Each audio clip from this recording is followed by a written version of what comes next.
C'est encore à Forges-les-Bains que j'ai découvert l'artiste qui m'a accompagné toute mon enfance. Michael Jackson. C'était la fête de fin d'année.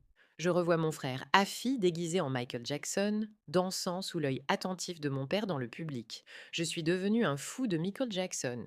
J'aurais aimé le rencontrer. Mais il est parti trop tôt. C'est nous qui avons appris le français à nos parents. Ils avaient quelques notions en arrivant, au Zaïre, qui était une ancienne colonie belge. Le français était malgré tout assez répandu. Mais à la maison, entre eux, avec leurs amis, c'était Lingala, Lingala, Lingala. Pour des enfants, c'est que surtout dans un contexte aussi précaire, il n'est pas facile de gérer une double culture, une double langue. À cause de l'école, nous avons très vite délaissé le Lingala. Quand ma mère nous parlait en lingala, nous lui répondions en français. Nous avons été, d'une certaine façon, un facteur d'intégration. Vers 1992, mes frères et moi avons quitté l'internat de Forges-les-Bains pour emménager avec nos parents et notre petite sœur à Ivry-sur-Seine. Enfin, nous avions une situation, un HLM, lequel, faute d'argent, s'est bien vite transformé en squat.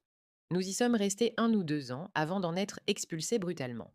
L'appartement était situé dans une cité, une succession de petites tours, A, B, C, reliées entre elles par des passages intérieurs.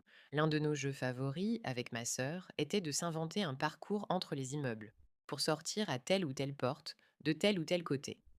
À 5, 6 ans, j'étais déjà très autonome. Avec Fitcha, qui n'avait pas été en pension avec moi, nous sommes rapidement devenus inséparables. Les parents nous laissaient une très grande liberté, malgré notre jeune âge. Pour des enfants, ce style de vie était une aubaine. Nous partions à la découverte de la rue, du parc, des quartiers, des centres commerciaux. Le Leclerc local était notre terrain de jeu préféré. Bien sûr, nous n'avions pas d'argent de poche. Mais un ami des parents, immigré comme eux, nous avait appris à nous en passer. Leclerc, nous disait-il, c'est facile, c'est gratuit, il suffit de manger directement dans le magasin.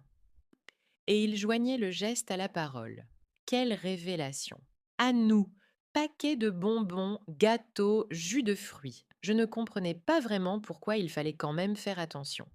Cet ami des parents qui nous dispensait une éducation si particulière s'appelait Apollinaire, en hommage au poète, brièvement accusé, en 1911, du vol de la Joconde au Louvre.